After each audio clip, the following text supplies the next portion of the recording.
ومن سيئات أعمالنا من يهده الله فلا مضل له ومن يضلله فلا هادي له ونشهد أن لا إله إلا الله وحده لا شريك له ونشهد أن سيدنا ونبينا وسندنا وحبيبنا وشفيعنا ومولانا محمدا عبده ورسوله الذي أرسله بالحق بشيرا ونذيرا وداعيا إلى الله بإذنه وسراجا وقمرا منيرا أما بعد فقد قال الله تعالى في كلامه المجيد وفرقانه حميد সবাই আমার সঙ্গে পড়ে أعوذ بالله من الشيطان الرجيم بسم الله الرحمن الرحيم والله أخرجكم من بطون أمهاتكم لا تعلمون شيئا وجعل لكم السمع والأبصار والأفئدة لعلكم تشكرون وقد جاء في الحديث وقال رسول الله صلى الله عليه وسلم الكيس من دان نفسه وعمل بما بعد الموت والعاجز من أتبع نفسه هواها وتمنى على الله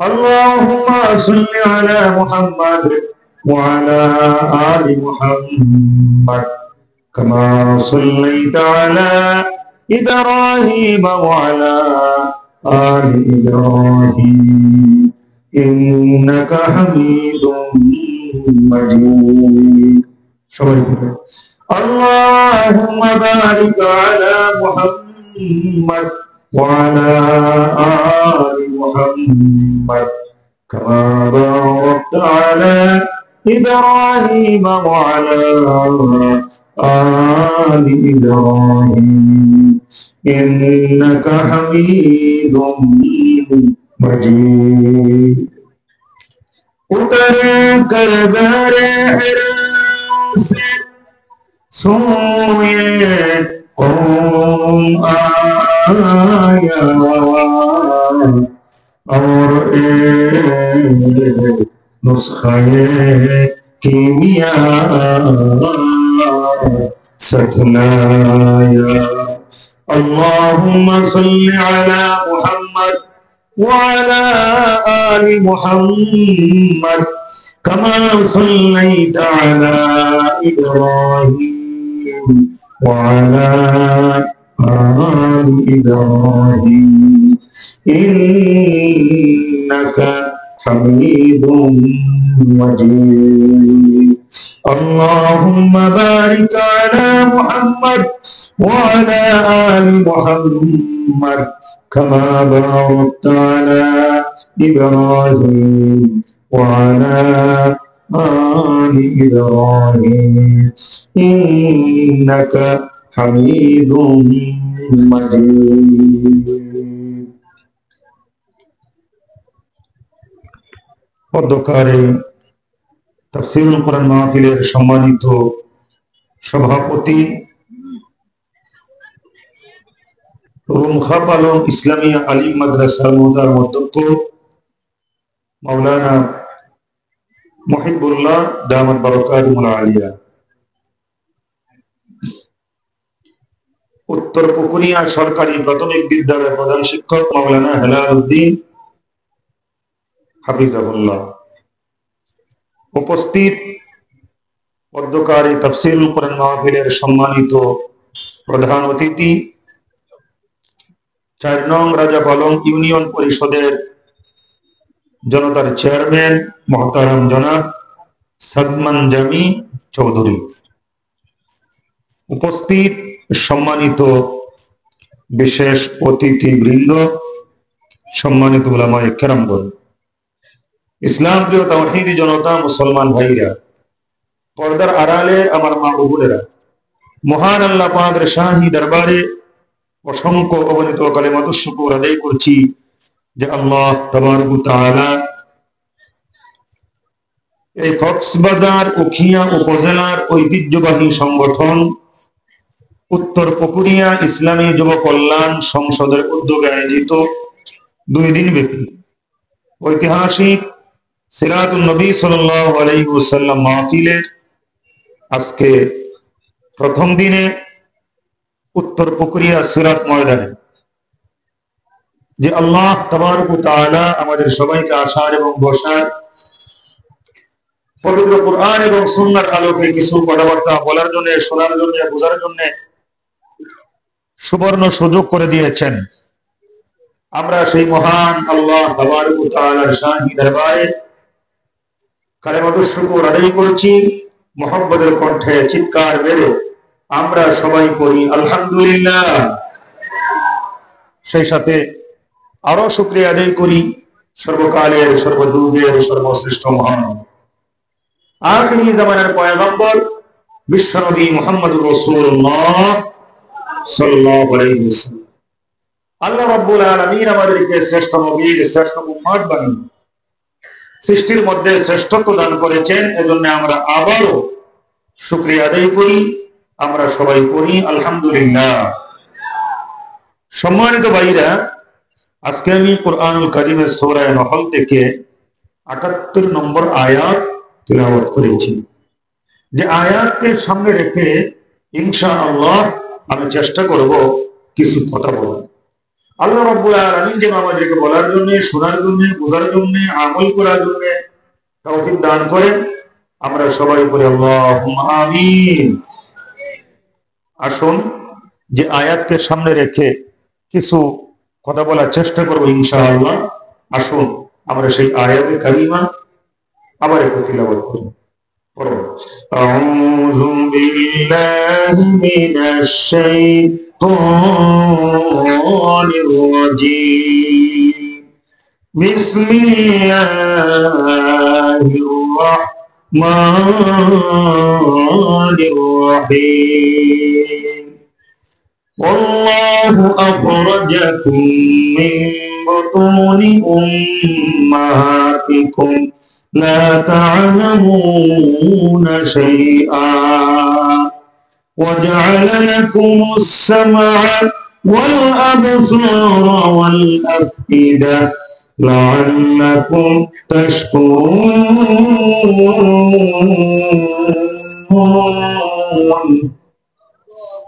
সম্মানিত ভাইরা, যে আয়াত তেলাওয়াত করলাম, মহান আল্লাহ বলেন আল্লাহু আখরাজাকুম মিন বুতুনি উম্মাহাতিকুম,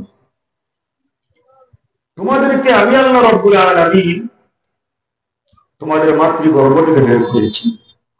তোমরা মায়ের পেটে ছিলে, এক সময় ছিলে না, আমার কুদরতেই তোমরা মাতৃগর্ভে এসেছিলে। এরপরে যথা সময়ে তোমাদেরকে মাতৃগর্ভ থেকে আল্লাহু আখরাজাকুম, আমি আল্লাহ তোমাদেরকে বের করেছি। সুবহানাল্লাহ। কথাটা সত্য না মিথ্যা? আরে করে বলে সত্য না মিথ্যা? একবার ভাবেন তো, যখন আমরা মাতৃগর্ভ থেকে পৃথিবীর মধ্যে এসেছিলাম তখন আমরা কত দুর্বল ছিলাম নাকি অনেক শক্তিশালী ছিলাম? বাইরে আমার বন্ধুরা আমার, আল্লাহ রাব্বুল আলামিন বলেন, দুনিয়ার মানুষেরা, মাতৃগর্ভ থেকে আমি আল্লাহ রাব্বুল আলামিন তোমাদেরকে যখন বের করেছিলাম, লা তা'লামুনা শাইআ, তখন তোমরা কিছুই জানতে না। وجعل لكم السمع والأبصار والأفئدة। এই দুর্বল বাচ্চাগুলা যারা মাতৃগর্ভ থেকে দুর্বল হয়ে এসেছিল, কিছুই জানতো না, আল্লাহ বলেন এরপরে আমি তোমাদেরকে وجعل لكم السمع, শ্রবণ শক্তি দিলাম, والأبصار, দেখার জন্য দর্শন শক্তি দিলাম, والأفئدة, বোঝার জন্য অনুধাবন শক্তি দিলাম। এজন্য তোমাদের উচিত লাআল্লাকুম তাশকুরুন, তোমরা আমার কৃতজ্ঞ বান্দাদের অন্তর্ভুক্ত হও। ঠিক না বেটি? কিন্তু আমরা কি কথা একটু স্মরণ করি?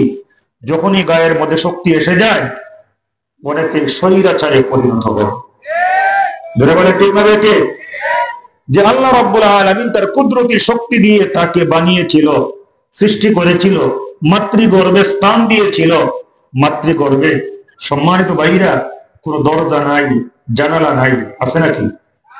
আমরা যখন বসবাসের জন্য একটা ঘর বানাই, তখন এই ঘরের মধ্যে দরজা জানালা থাকে না? থাকে না?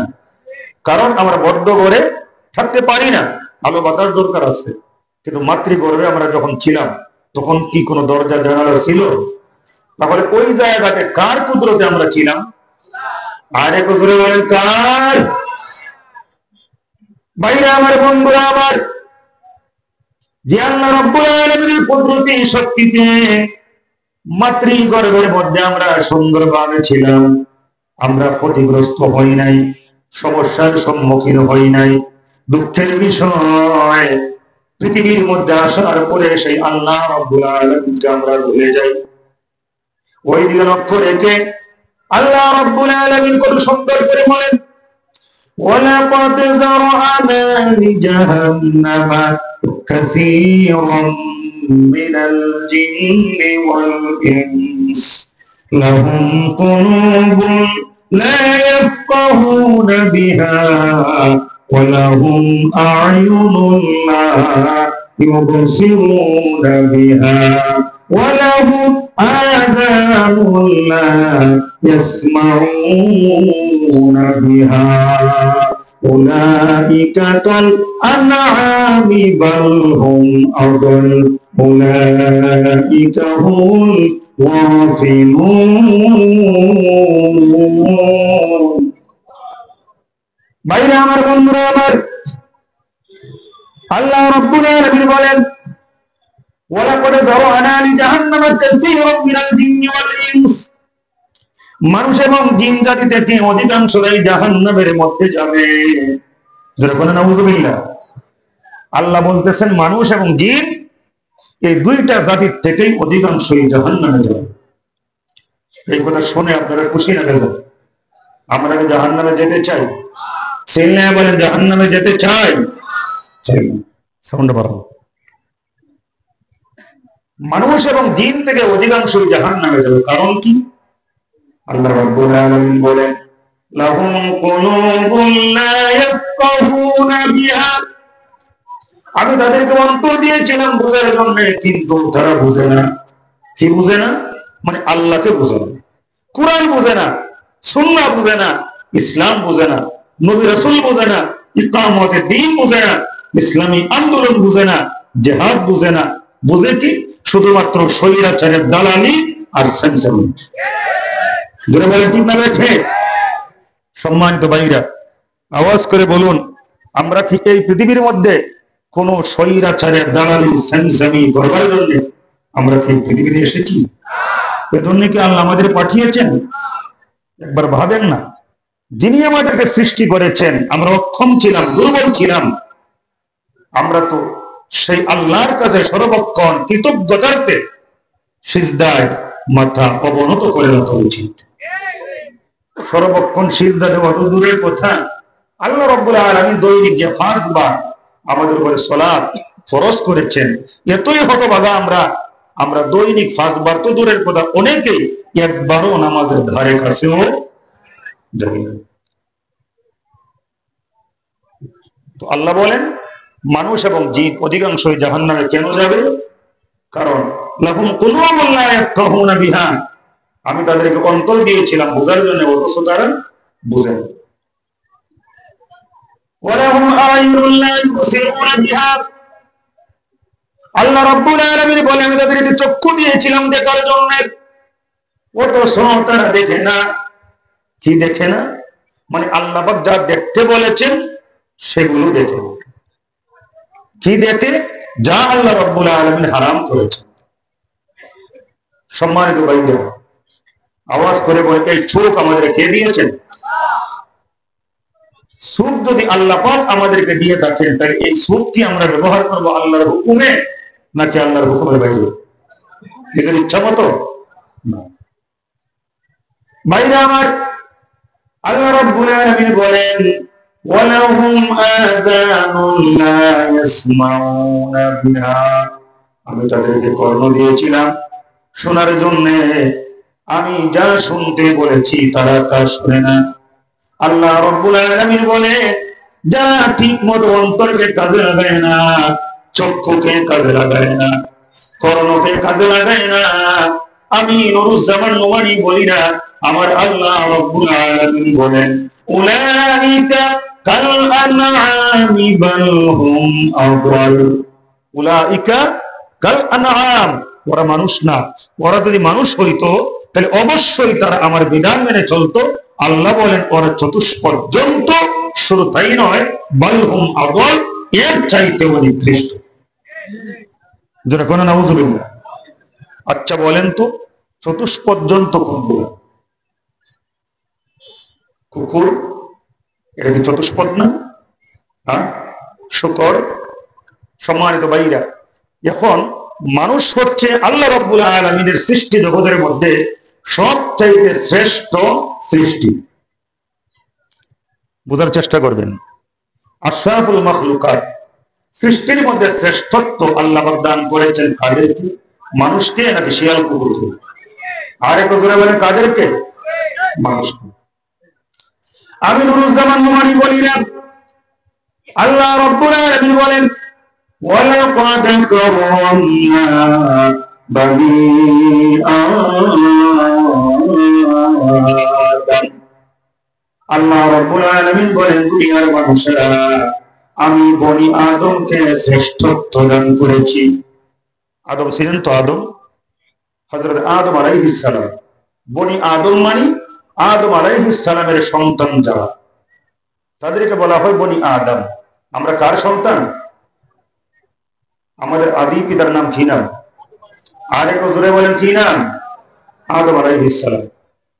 আদম আলাইহিস সালামকে এই পৃথিবীর মধ্যে আল্লাহ রাব্বুল আলামিন ওনাকে প্রথম নবী বানিয়ে পাঠিয়েছেন, পাশাপাশি জমিনের মধ্যে তিনি ছিলেন আল্লাহর পক্ষ থেকে প্রেরিত প্রথম প্রতিনিধি। কথা বুঝতেছেন? বাইরে আমার বন্ধুরা আমার খেয়াল করেন, আল্লাহ রাব্বুল আলামিন বলেন وَإِذْ قَالَ رَبُّكَ لِلْمَلَائِكَةِ إِنِّي جَاعِلٌ فِي الْأَرْضِ خَلِيفَةً। স্মরণ করো ওই সময়ের কথা, যে সময়ে পৃথিবীর মধ্যে আমি একজন প্রতিনিধি খলিফা প্রেরণ করেছিলাম। সেই খলিফা ছিলেন হযরত আদম আলাইহিস সালাম। আপনারা কেউ নড়াচড়া করবেন না, আশা করি ইনশাআল্লাহ চলে আসবে কাজে। একটু জিকির করেন লা ইলাহা ইল্লাল্লাহ।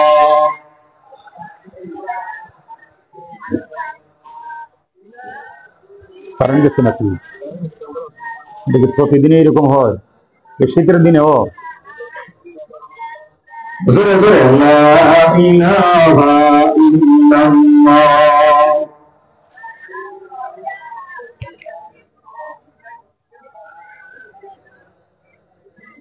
আলহামদুলিল্লাহ, লা ইলাহা ইল্লাল্লাহু মুহাম্মাদুর রাসূলুল্লাহ সাল্লাল্লাহু আলাইহি ওয়াসাল্লাম। ভাইরা আমার, আহা, আল্লাহ বলেন স্মরণ করো ওই সময়ের কথা যে সময় আল্লাহ রাব্বুল আলামিন ওয়া ইয ক্বালা রাব্বুকা লিল মালাইকাতি, ফেরেশতাদেরকে বলেছিলেন ইন্নী জাইলুন ফিল আরদি খলিফা, জমিনের মধ্যে আমি একজন প্রতিনিধি বানাইবার চাই। ভাইরা আমার, বন্ধুরা আমার, আল্লাহ কাদেরকে বলেছিলেন? ফেরেশতাদেরকে। ধরে বলেন কাদেরকে বলেছিলেন? তখন ফেরেশতারা এই কথা শুনে আল্লাহকে কি উত্তর দিয়েছিলেন? ফেরেশতারা বলেছিলেন আতাজআলু ফীহা মান ইউফসিদু ফীহা ওয়া ইয়াসফিকু দিমা। ভাইরা আমার, ফেরেশতারা বলেছিলেন রব্বুল আলামিন পৃথিবীর মধ্যে আপনি কেন খলিফা প্রতিনিধি প্রেরণ করবেন? দরকারটা কি? আপনি কি এমন কাউকে পৃথিবীর মধ্যে পাঠাইতে চান? ক্বালু আতাজআলু ফীহা মান ইউফসিদু ফীহা ওয়া ইয়াসফিকু দিমা, যারা পৃথিবীর মধ্যে গিয়ে মারামারি করবে, কাটাকাটি করবে, রক্তপাত করবে, ফিতনা ফাসাদ করবে।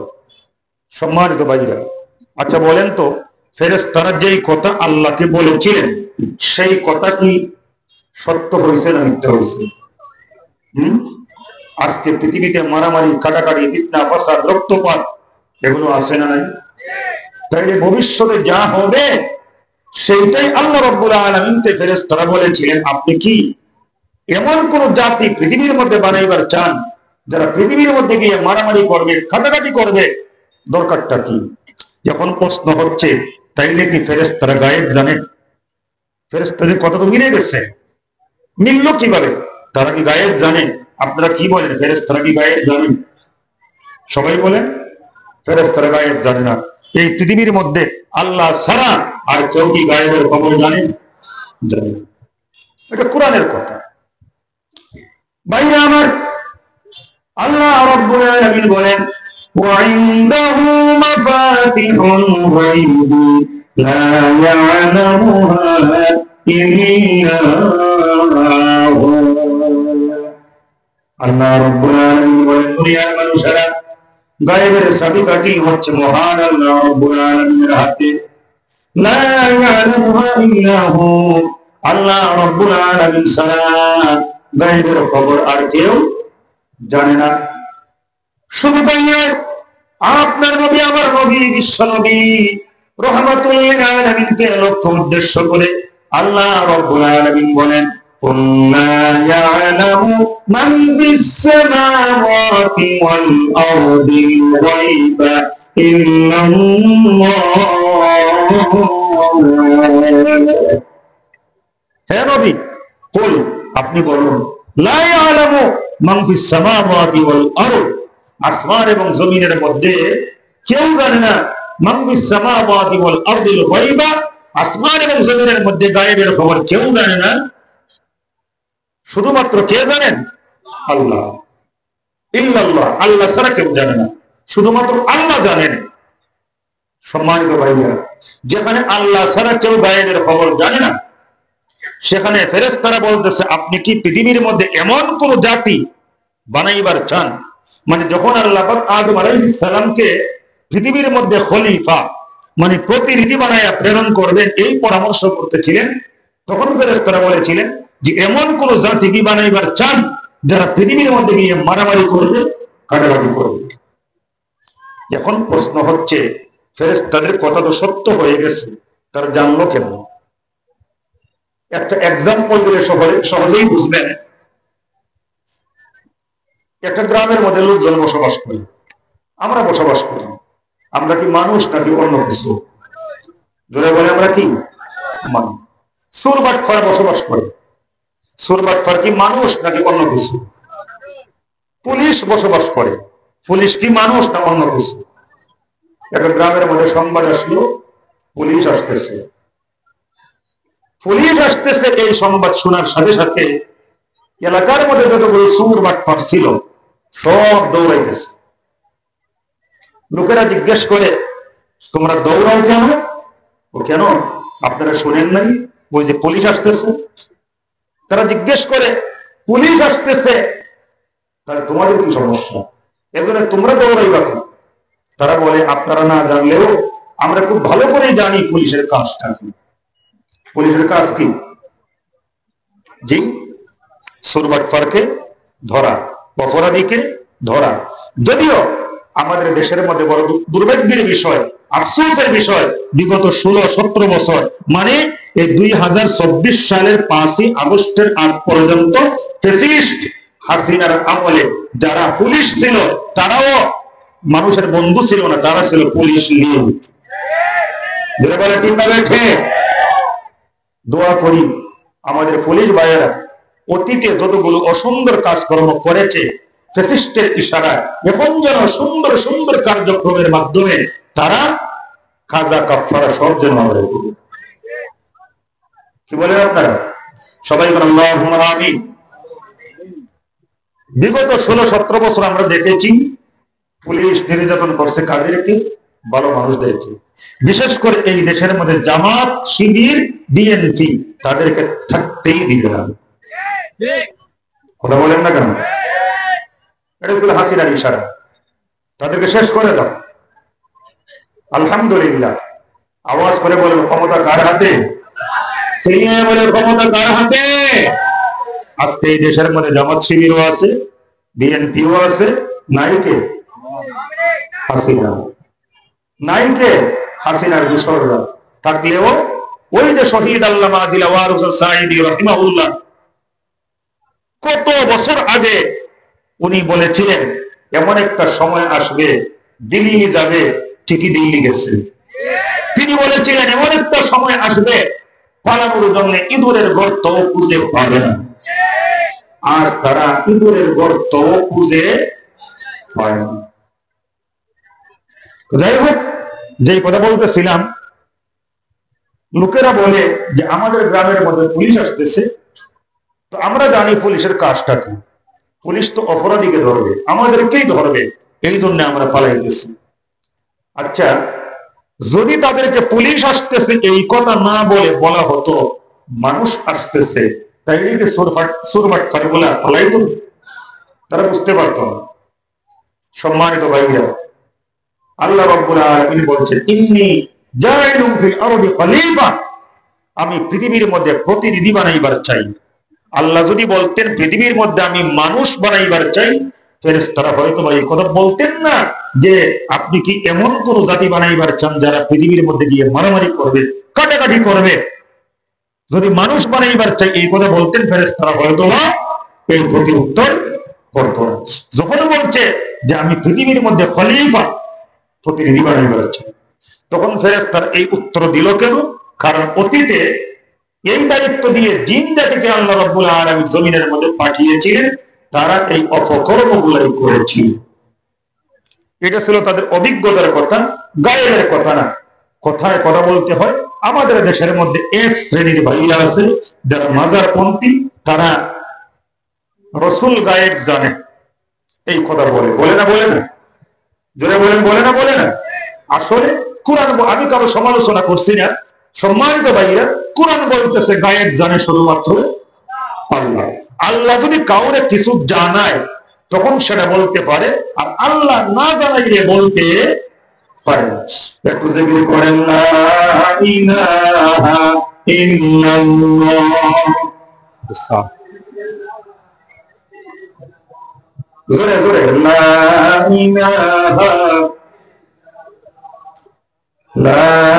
ইলাহা ইল্লাল্লাহু মুহাম্মাদুর রাসূলুল্লাহ সাল্লাল্লাহু আলাইহি ওয়াসাল্লাম। ভাইরা, এখন আসেন, আদম আলাইহিস সালাম ছিলেন এই দেশের মধ্যে, জমিনের মধ্যে প্রথম প্রতিনিধি। আমাদের দেশের মধ্যেও প্রতিনিধি আছে না? আরে কত এখন আছে না? নাই? শুধু আদম আলাইহিস সালামের প্রতিনিধি ছিলেন না, সমস্ত নবী রাসূলগণ এই দেশের মধ্যে আল্লাহর পক্ষ থেকে প্রেরিত প্রতিনিধি ছিলেন। তাদের কাজ ছিল জমিনের মধ্যে এসে মানুষকে তাওহীদপন্থী বানানো। তাদের কাজকর্ম ছিল জমিনের মধ্যে এসে মানুষকে তার রবের সাথে পরিচয় করিয়ে দেওয়া। ঠিক না বেটি? আমরা আল্লাহর সাথে পরিচিত হতে চাই না? চাই না?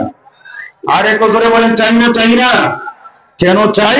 কারণ আল্লাহ পাক আমাদেরকে সৃষ্টি করেছেন, আমরা যদি আল্লাহর সাথে পরিচিত না হতে পারি, এটা হবে আমাদের জন্য চরম ব্যর্থ। ঠিক না? দুঃখের বিষয়, আমরা ক্ষমতা চিনি, নেতা চিনি, শিল্পপতি চিনি, কোন দিকে গেলে আমরা সাময়িক লাভবান হব সেইটা আমরা জানি, কিন্তু যিনি আমাদেরকে সৃষ্টি করেছেন জমিনের মধ্যে আল্লাহ রুবুবিয়্যাতকে প্রতিষ্ঠা করবার জন্য, সেই আল্লাহকে চিনার চেষ্টা করি। আজকে আমি খুতবার মধ্যে একখানা হাদিস পড়েছি। ভাইরা আমার, বন্ধুরা আমার, আল্লাহ নবী, বিশ্ব নবী রাহমাতুল্লিল আলামিন দুইটা শ্রেণী সম্পর্কে বলেছেন। কয় শ্রেণী? দুই শ্রেণী। ধরে বলেন, কয় শ্রেণী? দুই শ্রেণী। আল্লাহর হাবিব বলেন, আল কাইসু মান দানা নাফসাহু ওয়া আমিলা লিমা বাদাল মাউত ওয়াল আজিজু মান আতবা নাফসাহু হাওয়াহা ওয়া তামান্না আলাল্লাহ। আল্লাহ নবী, বিশ্ব নবী রাহমাতুল্লিল আলামিন বলেন, ও দুনিয়ার মানুষেরা, তোমরা কি বলতে পারো কাদেরকে বুদ্ধিমান বলা হয় এবং কাদেরকে নির্বুদ্ধ বলা হয়?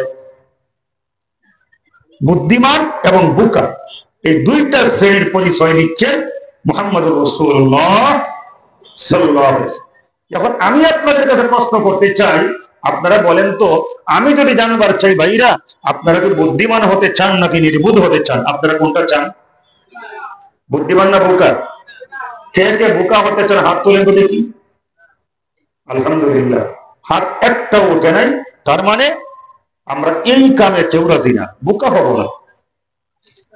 এখন বুদ্ধিমান যদি হতে হয়, আমরা দেশের মধ্যে একটা মহিলা ছিল যে এখন ইন্ডিয়া আছে, বুঝছেন তো? এই মহিলাটাকে বুঝছেন তো?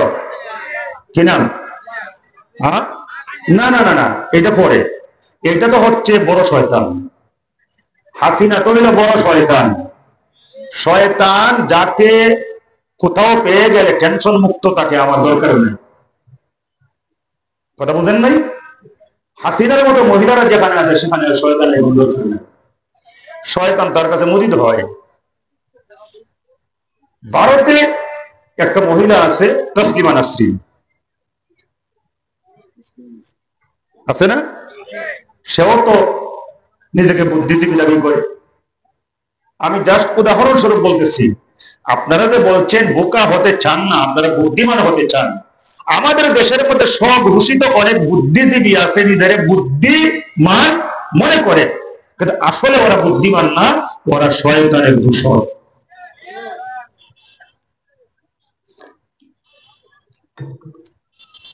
ভাইরা আমার, বুদ্ধিমান কাদেরকে বলা হয়? আমি নুরুজ্জামান নোমানী বলি না, বিশ্বনবী রাহমাতুল্লিল আলামিন বলেন, আল কাইসু মান দানা নাফসাহু ওয়া আমিলা লিমা বাদাল মাউত। প্রকৃত বুদ্ধিমান হচ্ছে ওই ব্যক্তি, যেই ব্যক্তি মৃত্যুকে স্মরণ করে মৃত্যুর পরবর্তী জীবনে বাঁচবার জন্য, মৃত্যুবরণ করবার আগে মৃত্যুর পরবর্তী জীবনে বাঁচবার জন্য, মরার আগে এই পৃথিবীতে সুন্দর সুন্দর আমলের সাথে নিজেকে সম্পৃক্ত করে রাখে। সুবহানাল্লাহ। আমি কি বুঝাইতে পারলাম? কথা বুঝছেন? রাসূল বলেন বুদ্ধিমান হচ্ছে ওই ব্যক্তি যে মরতে হবে একদিন, এটা নিশ্চিত, এটা সে জানে। আমরা কি মরবো না মরবো না? কে কে মরবেন না হাত তোলেন। মরবেন? আচ্ছা, কে কে মরবেন অবশ্যই বিশ্বাস করেন হাত তোলেন। আলহামদুলিল্লাহ, নারায়ে তাকবীর।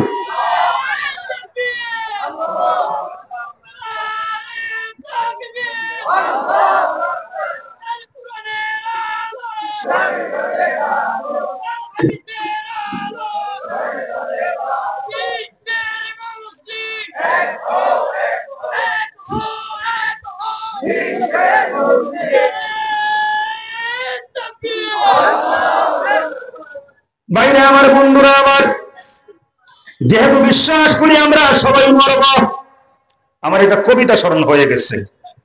আমাদের সারা বাংলার তাওহীদপন্থী জনতার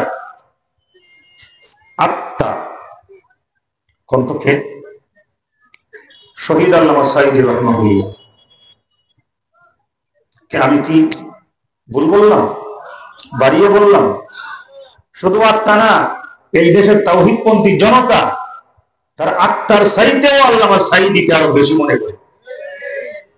তার প্রমাণ তো এই দেশের মানুষ দিয়েছে। যদি বলা হতো ফ্যাসিস্ট হাসিনা যদি একটা ঘোষণা দিত আল্লামা সাঈদীকে ছেড়ে দিব, তার বিনিময়ে অন্যরা জীবন দিতে হবে, কে দিবা কও? সবাই মনে হয় বাংলাদেশ, আমার মনে হয় তখন এক সাঈদীকে বাঁচাইবার জন্য লক্ষ লক্ষ সাঈদী প্রেমী জীবন হাসি মুখে দেওয়ার জন্য প্রস্তুত হয়ে যাবে। আল্লামা সাঈদী রাহিমাহুল্লাহ একটা কবিতা বলতেন, প্রায় তাফসিরে, আপনারা শুনে দেখবেন।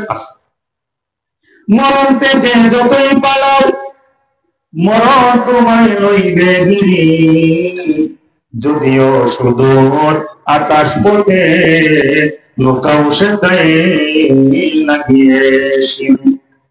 এই মহারোগের চিকিৎসক নাই, নাই হে ঔষধ জগতে, খুঁজিয়া কত হইলে কি হবে, পারিবে না করে ফিরাইতে।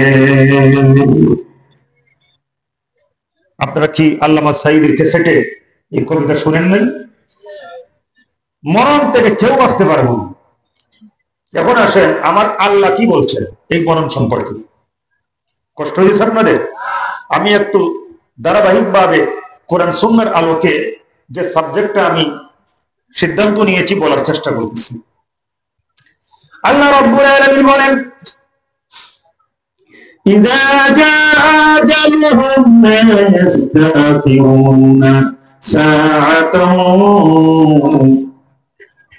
ওয়া লা ইস্তাকদিমুন। আমার উখিয়ার বাইরা, কক্সবাজারের বাইরা, আমিরুল জামান নবী বলি না, আল্লাহ রাব্বুল আলামিন বলেন, দুনিয়ার মানুষেরা, আমি আল্লাহ রাব্বুল আলামিন যার জন্য যখন মরণকে নির্ধারণ করে রেখেছি, যেই বছরে, যেই মাসে, যেই বারে, যেই তারিখে, যেই সময়ে, যেই স্থানে, অবশ্যই তাকে মৃত্যুর স্বাদ করতে হবে। যেহেতু আমাদেরকে মরতেই হবে, খেয়াল করে, যেহেতু আমাদেরকে মরতেই হবে, কেউ বাঁচতে পারবো না, তাহলে বলেন আল্লাহর সাথে সম্পর্ক রাখবো নাকি স্বৈরাচারের সাথে সম্পর্ক রাখবো? যার হুকুমে পৃথিবীর মধ্যে এসেছি, ভয় করবো কি সেই আল্লাহকে নাকি হাসিনাকে? বিগত দিনে কি করছেন ভাই একটু ভাবেন। অনেকেই ভুলের মধ্যে ছিলেন যে হাসিনা শেষ করে দিন। দেখছেন আমার আল্লাহ পারেন না, পারেন না, আওয়াজ করে বলবে আমার আল্লাহ পারেন কি পারেন না? আল্লাহ যা পারেন অন্য কেউ তা পারেন। জোরে কোন আল্লাহ যা পারেন অন্য কেউ তা পারে না। কিন্তু আল্লাহ পারলেও সব সময় আমরা যা চাই তা করে না। ইমানদারকে পরীক্ষার সম্মুখীন হতে হবে, পরীক্ষায় সফল হতে হবে। যেমনি ভাবে পরীক্ষায় সফল হয়েছিলেন, অংশগ্রহণ করেছিলেন মুসলমানদের জাতির পিতা ফিরআউন। এখনো হাসিনাকে ধরেন, জোরে বলেন কিনা? ইব্রাহিম আলাইহিস সালাম বিগত 16-17 বছর জাতির পিতা কোন নাম বলছিলেন? নাউযুবিল্লাহ মিন যালিক। আরে ভাই, জাতির পিতা কে হবেন? জাতির পিতার নাম কি? এটা তো কোরআনুল কারীমের মধ্যে আছে, আছে না? সিল্লায় বলে আছে না? কোরআনে যে জিনিসটা আমার আল্লাহ বলে দিয়েছেন, সেই জিনিসটা যদি আমরা মানুষের শিকার মতে, আল্লাহর বিরুদ্ধে মানুষের শিকার মতে উচ্চারণ করি, তাইলে কি আমরা আল্লাহর পক্ষে থাকলাম নাকি আল্লাহ পাকের বিপক্ষে অবস্থান করব? কেউ যদি আল্লাহর বিপক্ষে অবস্থান নেয়, তার কি ঈমান থাকবে না চলে যাবে? ভাইরা আমার, বন্ধুরা আমার, আল্লাহ রাব্বুল আলামিন বলেন, ওয়ানাজ্জালনা আলাইকাল কিতাবা তিবয়ানান লিকুল্লি শাই। আল্লাহ রাব্বুল আলামিন বলেন, দুনিয়ার মানুষেরা, কুরআনুল কারীমের মধ্যে তোমাদের যা কিছু প্রয়োজন আমি আল্লাহ রাব্বুল আলামিন তোমাদের মধ্যে পুঙ্খানুপুঙ্খভাবে সব কিছু নাযিল করে দিয়েছি। মানে কোরআনে সব আছে। এখন আমরা কোরআন থেকে নিতে পারি না, এটা হচ্ছে আমাদের ব্যর্থতা। এটা কি? এটা আমাদের ব্যর্থতা। নেওয়ার মতো জ্ঞান অর্জন করতে হবে, কোরআনের সাথে সম্পর্ক রাখতে হবে। ভাইরা আমার, জাতির পিতা কে হবেন, তার নাম কি হবে? আজ থেকে প্রায় ১৫০০ বছর আগে আপনার নবী, আমার নবী, বিশ্ব নবী রাহমাতুল লিল আলামিনের উপরে আল্লাহ রাব্বুল আলামিন যখন কোরআনুল কারীম নাযিল করেছিলেন, আল্লাহ রাব্বুল আলামিন আমাদের জাতির পিতার নাম শিখিয়ে দিয়েছিলেন, ঠিক না? আল্লাহ বলেন মিল্লাতা বিকুম ইব্রাহিম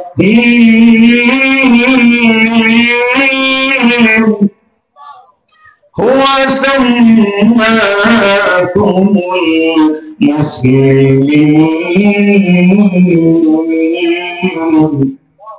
আল্লাহ বলেন মিল্লাতা আবিকুম, তোমাদের জাতির পিতা আমি আল্লাহ যারে বানিয়েছি তার নাম হচ্ছে ইব্রাহিম। সুবহানাল্লাহ। আর বিগত 16-17 বছর আমরা কার নাম বলছি?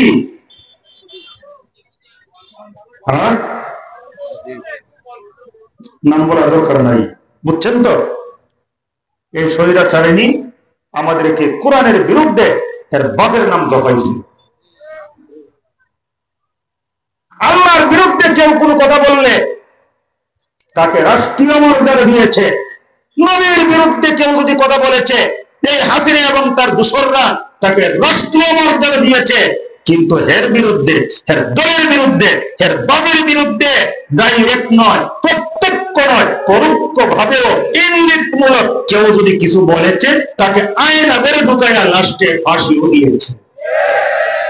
তার মানে বোঝা গেল আমার আল্লাহর চাইতে, নবীর চাইতে, ইসলামের চাইতে ওই হাসিনা মনে করতো তার বাপ-দাদা 14 গোষ্ঠীর গুরুত্ব বেশি। এমনিই তো বোঝা যায় হ্যাঁ যে মুসলমান নামদারি শয়তান ছিল। মাথার মধ্যে টুপি লাগাইবে, গায়ের মধ্যে জুব্বা লাগাইবে, মুখের মধ্যে দাড়ি কাটলেই কি তারা মুসলমান বলতে হবে? মুসলমানদের মধ্যে মুসলমান রূপী মুনাফিক আছে না নাই? আরে কুসিল্লা এখন আছে না নাই? তাহলে এখন তো একটা দলিল দিয়ে দিতে হয়। আছে না? আমার সাথে কিছু কর। আমি খুব অসুস্থ ভাই, আমি, ওনারা জানেন, বাড়ি দেখতে গেলে আমি জানি না, আমি আইসাই বিস্তার মধ্যে লম্বা হয়ে বসছি, টিকতে পারতেছিলাম না। ঢাকায় থাকতেও বলছে আমার শরীরে চলতেছে না। তারপরে যেহেতু ওয়াদা দিয়েছি আসতে হবে, আমি আসছি। যাই হোক, অসুবিধা নেই। আমার সাথে কিছুক্ষণ আছেন তো? একটু জিকির করেন, লা ইলাহা ইল্লাল্লাহ।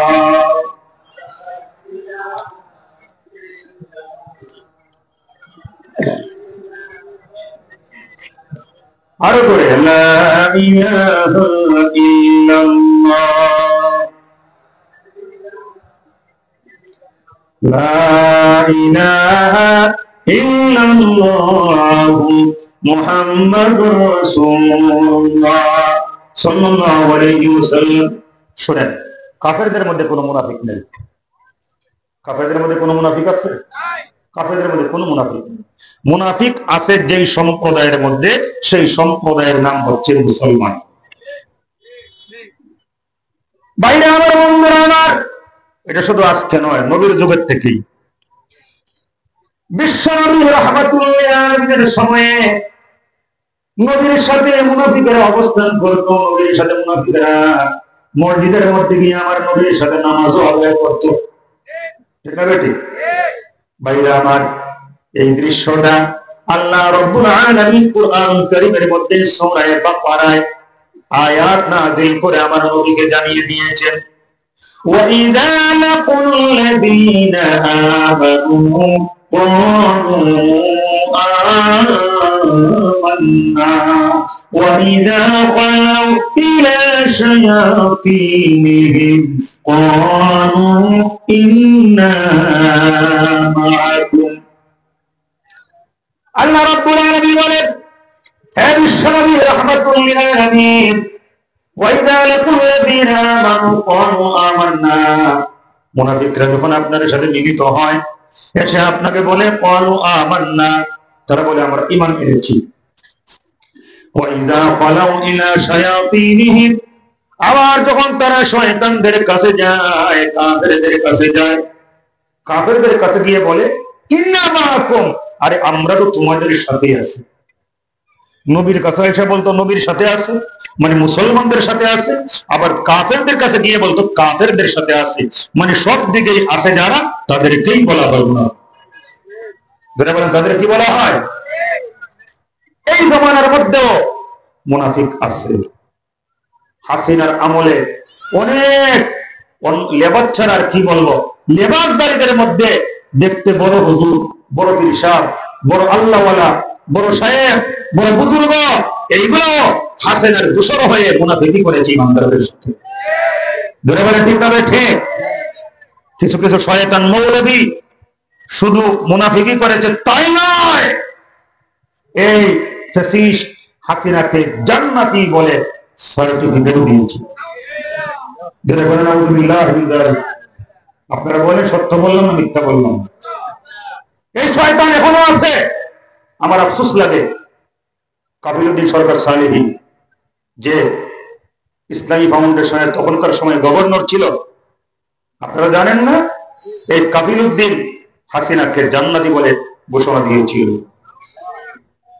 আমার আশ্চর্য লাগে এখনো কেমনে ওই সমস্ত হাসিনার কিছু কিছু দূষররা উঠবেন, ঘোরাফেরা করতেছে, এইগুলার সবার আগে ধরে এদেরকে সাইজ করা উচিত। আপনারা কি বলেন ভাইরা আমার? আর এই হাসিনা সে কি বলতো যে আমি তাহাজ্জুদের নামাজ পড়ি। বলেন, হাসেন কেন? বলতো কিনা? আবার বলতো সকালবেলা কোরআন তেলাওয়াত করে। যেই মহিলা সকালবেলা কোরআন তেলাওয়াত করে, যেই মহিলা তাহাজ্জুদের নামাজ পড়ে, আপনি হেরে ভাবিয়া বসরি স্যার কি বলবেন? হ্যাঁ, কিন্তু কত বড় শয়তানের শয়তান। আমি অবাক হয়ে যাইতাম, তাহাজ্জুদের নামাজ পড়ে কোরআন তেলাওয়াত করে, কে আবার কেমনে উলামায়ে কেরামদেরকে কারাগারে বলে ঢোকায়। এইরকম দুঃসাহস তো কোন সরকার করে না। আরে সুরবাটফার যারা, ওরাও তো আলেম ওলামাদেরকে, ইসলাম প্রিয় ব্যক্তিদেরকে সম্মান করে। ঠিক না বেটি? আওয়াজ করে বলুন ঠিক না বেঠে? সম্মানিত ভাইরা, আমি তার নিয়ে গবেষণা করলাম, কারণ আমারও তো হে কারাগারে ঢুকাইছিল। হেফাজতের মামলায় আমিও কারাগারে 1.5 বছর ছিলাম। এই আপনাদের চট্টগ্রামের হারুন ইজহার ভাই, আজিজুল হক ইসলামবাদী ভাই, তারা আমার ঘনিষ্ঠ বন্ধু মানুষ। যেহেতু আপনারা সবাই জানেন, অনেকেই জানেন, সবাই না জানলেও আমি কওমি অঙ্গনের আলেম। সম্মানিত ভাইরা, কারাগার থেকে বের হওয়ার পরে যখন কারাগারে যাওয়ার আগে যা দেখার দেখছি, কারাগারে যাওয়ার পরে যা এলেন অর্জন করার করছি, এরপরে সিদ্ধান্ত নিচ্ছি বের হয়ে নেই। কে কি ভাবলো, কে কি বললো দেখার বিষয় না, সরাসরি ইসলামী আন্দোলন, জামাত ইসলামী যোগদান করব। আইসা আর দেরি করি নাই। হারুন ইজহার ভাই, আজিজুল ইসলামবাদী ভাই, তারা ছিল আমার ঘনিষ্ঠ বন্ধু। কারাগারে একসাথে ছিলাম। আপনাদের চট্টগ্রামের আসলাম চৌধুরী সাহেব বিএনপি নেতা, মাঝে মধ্যে আমরা কথাবার্তা বলতাম কাশিমপুর হাই সিকিউরিটিতে। আসলাম চৌধুরী সাহেব আর হারুন ইজহার ভাইয়ের অনেক মহব্বত করেন, আমি যা দেখছি। আমি যখন বের হয়ে আসি তখন আসলাম চৌধুরী সাহেব আমার একটা নাম্বার লেখা দিয়েছিলেন যে হুজুর যাইয়া ওনার পিএস বলে তারে একটা ফোন দিবেন, ফোন দিয়ে আপনি যে পৌঁছাইছেন তার একটু জানাই দিবেন, আমি সংবাদ পেয়ে যাব। আমরা একসাথে সকালবেলা হাঁটতাম, কথা বলতাম। যাই হোক, আমি এইগুলা বলে সময় নষ্ট করতে চাই না। আপনাকে বিরক্ত হইতেছেন? হাসিনা কারাগারে আমারও ঢুকাইছিল, 1.5 বছর ছিলাম। এখনো হাসিনার উপহার 9টা মামলা। হাসিনা ভারতে টিকি চলে গেছে পালায়া, কিন্তু তার উপহার দেওয়া 9টা মামলা এখনো আমার মাথার মধ্যে আছে। আমি হাসিনার নিয়ে অনেক গবেষণা করলাম। মহিলা তাহাজ্জুদ করে কোরআন তেলাওয়াত করে, এত বড় শয়তান কেমনে হইল? খুঁজতে খুঁজতে ভাই আমি এর উত্তর পেয়ে গেছি বুখারী শরীফের মধ্যে। বুখারী শরীফের হাদিস নাম্বার 5020। কত নম্বর হাদিস? সবাই বলেন কত নম্বর হাদিস? 5020 নম্বর হাদিসের মধ্যে বুখারী শরীফে আমি হাসিনার পরিচয় পেয়ে গেছি। যেদিন বুখারী শরীফের 5020 নম্বর হাদিসটা ইন্টারন্যাশনাল হাদিস নাম্বার যখন আমি পেয়ে গেলাম, এই হাদিস পড়ার পরে আমি বুঝতে পারলাম হাসিনা কেন এত বড় শয়তান হয়েছে। কারণ আপনারাও কি বুঝতে চান? বলে বলেন চান? কেউ কেউ মনে হয় চায় না। এই তোমরা কি চাও না? যুবক ভাইয়েরা, আমি যুবক ভাইদেরকে বলছি, আমি কোন মুরব্বীকে আবার তোমরা বলতে পারবো না, কারণ আদব শিখাইতে আইছি। এই জায়গার মধ্যে আমি আদবের খেলাফ হয় এমন কিছু করতে পারবো না। এই জন্য তোমরা বইলা পালাইছি, সাথে সাথে ফেস বাইন্দা দিছি। আমি আমার যুবক ভাইদেরকে বলছি, বহু মুরব্বীরা আছে, ওনাদেরকে আমি তুমি বলতে পারবো না, কারণ ওনারা আমার মুরব্বী ভাইরা। আমার শোনেন, হযরত আবু মুসা আশআরী রাদিয়াল্লাহু তাআলা আনহু থেকে বর্ণিত।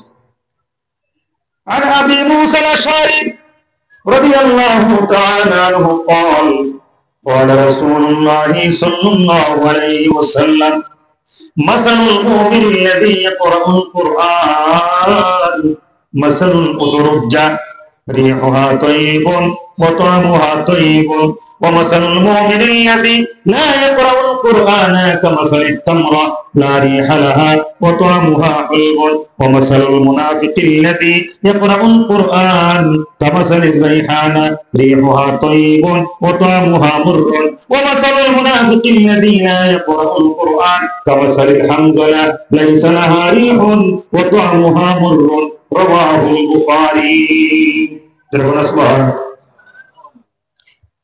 হযরত আবু মুসা আশআরী রাদিয়াল্লাহু তাআলা আনহু থেকে বর্ণিত, তিনি বলেন বিশ্বনবী রাহমাতুল লিল আলামিন বলেছেন, মাসালুল মুমিনিল্লাযী ইয়াকরাউল কুরআন মাসালুল মুতরুজ্জা, যে ঈমানদার কুরআনুল কারীম তিলাওয়াত করে ওই ঈমানদারের দৃষ্টান্ত হচ্ছে কমলা লেবুর মতো। সুবহানাল্লাহ কইতেন না? নাকি ভাই জয় কইবেন? আওয়াজ করে বলেন, জোরে বলেন সুবহানাল্লাহ। আল্লাহ রাসূল কত সুন্দর কথাটা বলছে, আর আপনারা সুবহানাল্লাহ মনে মনে রাখছেন যে ঈমানদার কুরআনুল কারীম তেলাওয়াত করে তার দৃষ্টান্ত হচ্ছে মাসালুল উতরুজ্জা, কমলা লেবুর মতো। এখানে কোরআন তেলাওয়াতের অর্থ হচ্ছে কোরআন রিডিং করা, কোরআন বোঝা এবং কোরআন মানা।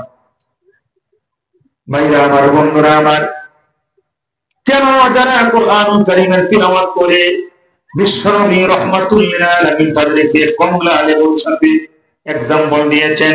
আল্লাহর হাবিব বলেন, রিহুহা তাইয়িবুন ওয়া তা'মুহা তাইয়িবুন, কমলা লেবু হচ্ছে এমন একটা ফল যেটা হাতের মধ্যে নিলে খাইবার আগে, এখনো কমলা লেবু ভাঙেন নাই, কমলা লেবু কমলা হাতের মধ্যে নিলে গ্রান আছে না? আচ্ছা, এটা হাতের মধ্যে নিলেও মজা লাগে, গ্রান খুব সুস্বাদু। এরপরে ভাঙ্গা যখন খাওয়া শুরু করে, খাইলে কি বেমজা লাগে? হ্যাঁ, মজা লাগে। কি লাগে?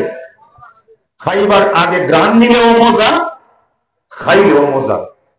আল্লাহ রাসূল বলেন, যে ঈমানদার কোরআনের সাথে সম্পর্ক রাখে সে হচ্ছে ওই কমলা লেবুর মতো। সুবহানাল্লাহ। বাইরে আমার, বন্ধুরা আমার, এরপরে আল্লাহর হাবিব বলেন, ওয়া মাসালুল মুমিনিল্লাযীনা ইয়াকরাউল কুরআন কামাসালিত তামরা, যে ঈমানদার কুরআনুল কারীমের সাথে সম্পর্ক রাখে না, কোরআন তেলাওয়াত করে না, আল্লাহর নবী বিশ্বনবী রাহমাতুল লিল আলামিন বলেন তার দৃষ্টান্ত হচ্ছে কামাসালিত তামরা, খেজুরের মতো। সুবহানাল্লাহ। কোন কিসের মতো বলছে? কিছু মুসলমান আছে, তারা মুসলমান, তারা নামাজ রোজা করে কিন্তু কোরআন তেলাওয়াত করে না, আছে না? আমার ভাইরা, এই জন্য রাসূল তাদেরকে কমলা লেবু কয় নাই। ঈমান যদি মজবুত থাকে, শিরক বেদাত যদি না করে, সে কমলা লেবু না, সে খেজুরের মতো। আশা করা যায় আল্লাহ তারে মাফ করবে।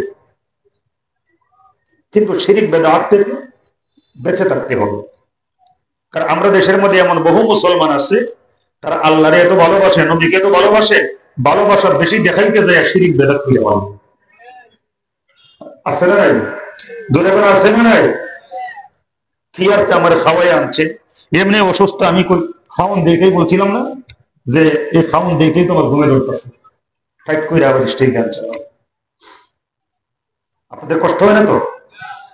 বাইরে আমার বন্ধুরা, আমার যেই বান্দার কুরআনুল কারীমের তিলাওয়াত করে না, আল্লাহর নবী বিশ্ব নবী রাহমাতুল লিল আলামিন তাদেরকে কিসের সাথে তুলনা করছেন? খেজুরের সাথে। প্রশ্ন করতে পারেন খেজুর কেন? আল্লাহর হাবিব বলেন লা রিহা লাহা ওয়া তুআমুহা হুলবুন, খেজুর এমন একটা ফল ওই যে হাতের মধ্যে নিয়ে কমলা এগুলো মতো কোনো ঘ্রাণ নাই। আছে নাকি? খেজুর হাতের ঘ্রাণ লাগে না, লা রিহা লাহা ঘ্রাণ নাই, কিন্তু তুআমুহা হুলবুন, খেজুর খাইলে কিন্তু আবার তিতা লাগে না, মিষ্টি লাগে। ওই যে ঈমান আছে আপনার মধ্যে, তাই কোরআন তেলাওয়াত না করলেও ঈমানের বরকতে আপনি ভালো, এটা বুঝাইছে রাসূল। আল্লাহ, এই শীতের দিন ওই অবস্থা, এই এলাকার মধ্যে বিদ্যুতের যে অফিস আছে, এই জায়গার মধ্যে আবার কোন হাসিনার বন্ধু বান্ধবী আছে নাকি? কারণ বিভিন্ন জায়গার মধ্যে এখনো আছে। তো আমার মনের মধ্যে একটা কষ্ট পাই, এই অন্তর্বর্তীকালীন সরকারের উপরে আমার মনের মধ্যে একটা কষ্ট। আমি বারবার লেখালেখি করি এবং আমার জায়গার থেকে আমি বলি, হাসিনার দূষণদেরকে এখনো বিভিন্ন জায়গার থেকে তাদেরকে আগে সরায় না কেন? এটা আমার মনের মধ্যে খুব কষ্ট। বাইরে আমার বন্ধুরা, আমার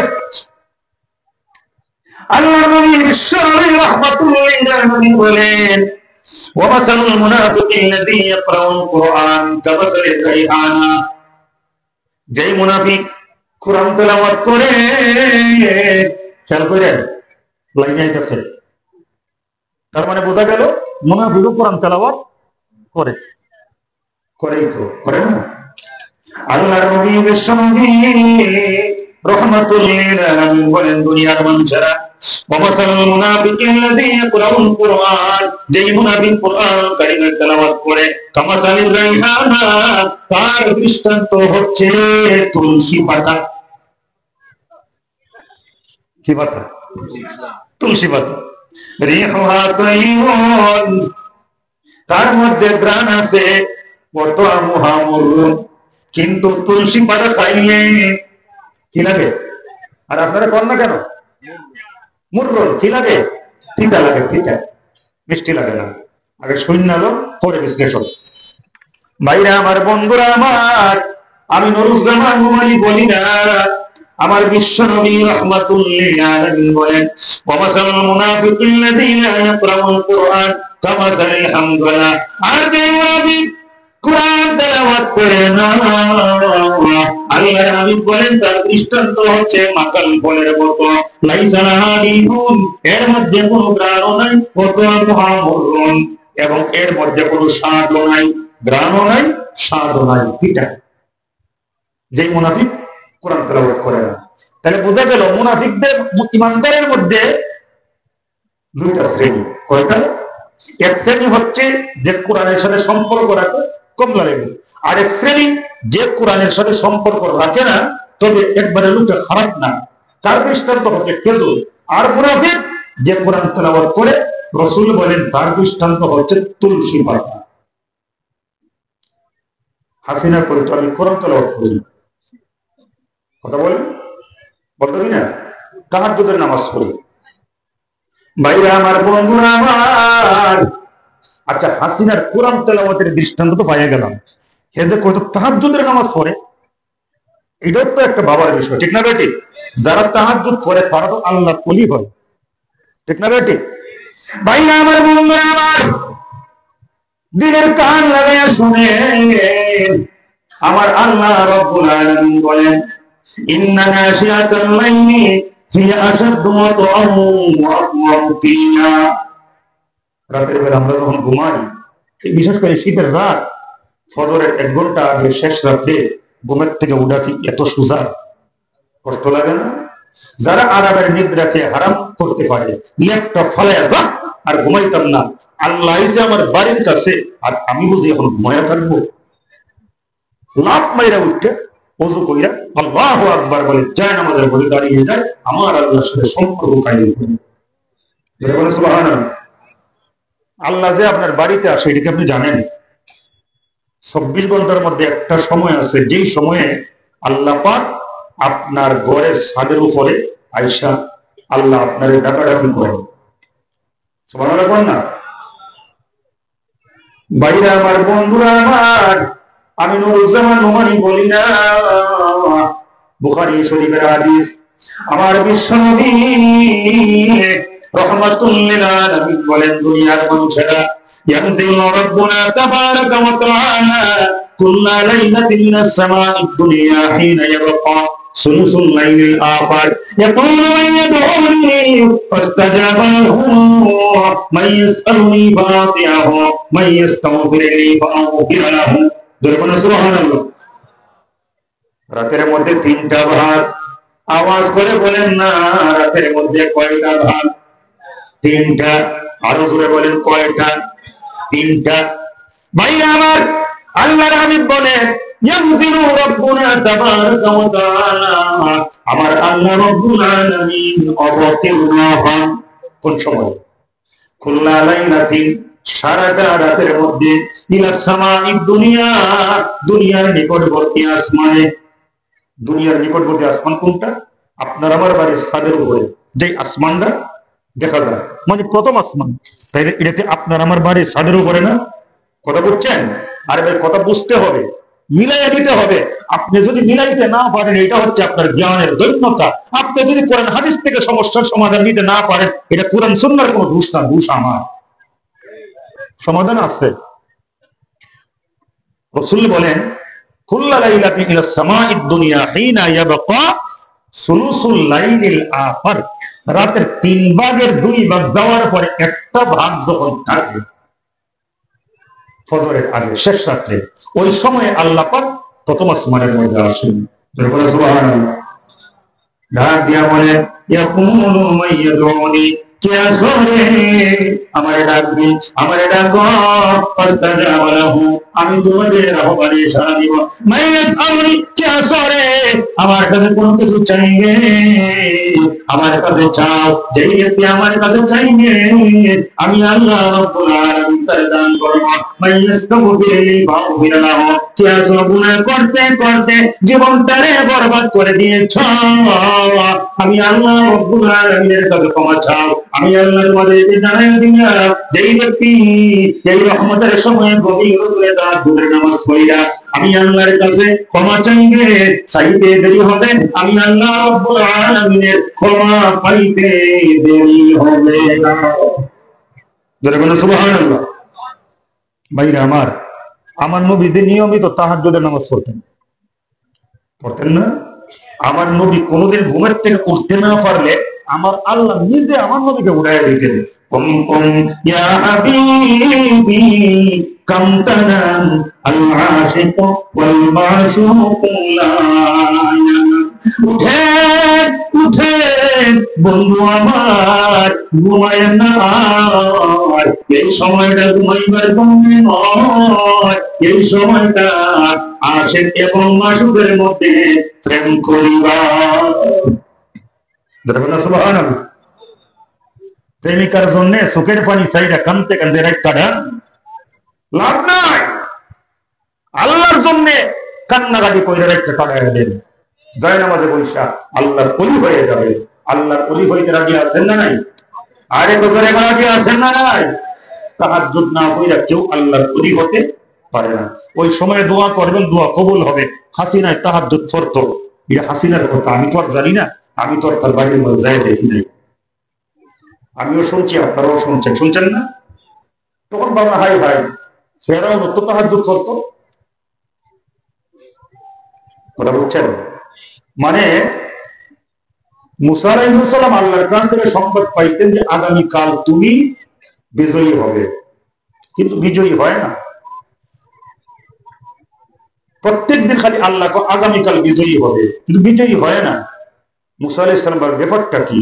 একদিন আল্লাহকে জিজ্ঞেস করলেন, আল্লাহ তুমি না কও যে কালকে আমি বিজয়ী হব, বিজয়ী তো হইতেছে না।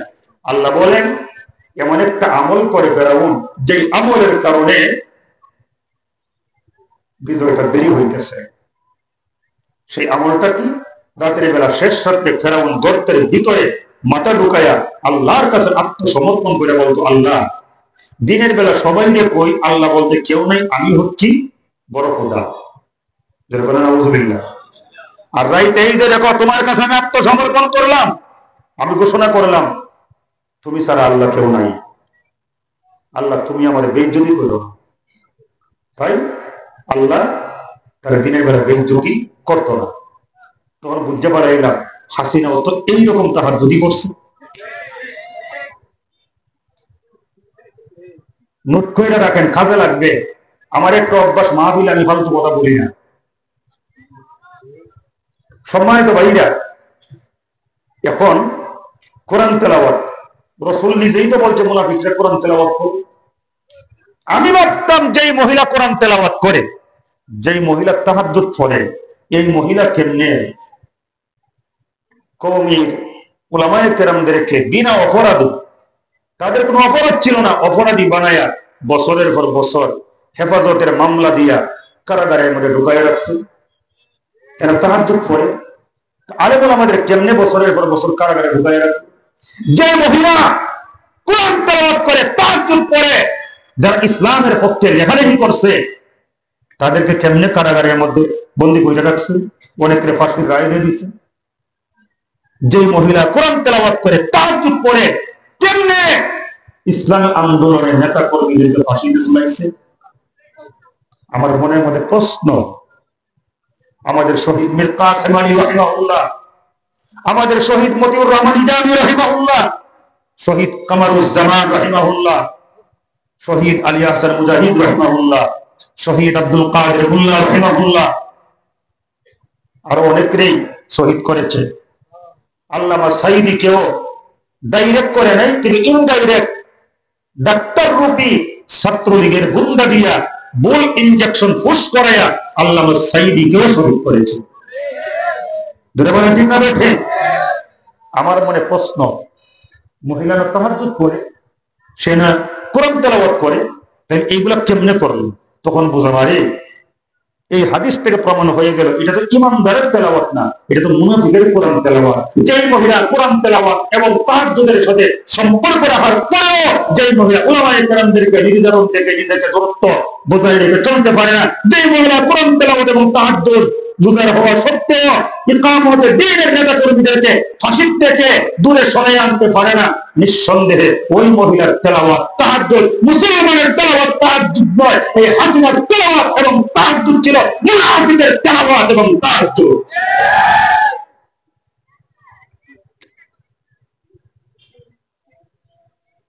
কথাটা সঠিক না বেঠিক? সম্মানিত ভাইরা, হে বলে বিএনপি একবার শেষ করে ফেলে, জামাত একবারে শেষ করে ফেলে, কাউরে খালি গায়ের মধ্যে এইভাবে সুটকা সুটকা দেখতো, গায়ের থেকে জামাত শিবিরের গন্ধ আসে, ঠিক না? বলতো ভালোভাবে দেখো, মানে এর 14 গোষ্ঠীর মধ্যে কেউ জামাত শিবির করতে গিয়ে কেমন বাটফারের বাটফার। মাঝে মধ্যে খুব শখ জাগতো, ইস যদি আমি ফেরাউনকে একবার দেখতাম, যদি একবার নমরুদকে দেখতাম, এরকম খুব শখ জাগতো। দেখা তো সম্ভব না, কিন্তু ভাবতাম। কিন্তু হাসিনার যখন ভালোভাবে চিন্তা ফেলাইছি, আমার মনের সব দুঃখ শেষ হয়ে গেছে। আমার নমরুদ দেখার দরকার নাই, আমার ফেরাউন দেখার দরকার নাই, আমি নমরুদ এবং ফেরাউনের উস্তাদ হাসিনাকে বলতে পারছি। ভাইরা আমার, বন্ধুরা আমার, এই দেশের মধ্যে বিএনপি আছে, আছে না নাই? জামাত ইসলামের লোকেরা আছে, ছাত্র শিবিরের ভাইরা আছে, ঠিক নাই? কে এখনো মনে হয় এই নামটা বলতে মনে ভয় পান, যা আবার যদি এসে দুইটা পানো নাই। কে হাসিনা নাই গেছে? কই পালাইছে? কোথায় গেছে? দিল্লি। আচ্ছা, না জামাই বলেন কেমন? সমালোচনা করা যাবে কিন্তু অতিরঞ্জন করা যাবে না। কারণ আমরা জালেমরা সরাইছি, আমরা জুলুমের অবসান চাই, নতুন করে আমরা জুলুমের সাথে সম্পৃক্ত হয়ে আবার নতুন করে জালেমে রূপান্তরিত হতে চাই না। কারণ আমরা সচক্ষে দেখে ফেলেছি জালেম যারা হয়, জুলুমকে যারা সঙ্গী বানায় তারা টিকতে পারে না। কত কান্না কাঁদছেন না যে আল্লাহ কবে মুক্তি দিবা, এই ডাইনি এখনো মরে না কেন, ডাইনি রে সরাও না কেন বলছেন না? আরে 16-17 বছর আমার এমন বহু ভাইয়েরা এলাকা ছাড়া ছিল, এলাকার মধ্যে আসা দূরের কথা, এলাকার দিকে থাকেই দূর করেন, চোখের পানি চাইরে তারা কাঁদছে। সংবাদ পাইছে তার ছোট একটা বাচ্চা হয়েছে, বাচ্চাটা দেখতে পারে নাই, একটু তুলে নিয়ে একটু গালের মধ্যে একটু চুমু খাবে বাবা তার সন্তানকে, সেই সুযোগটা তার নসিবে হয় নাই।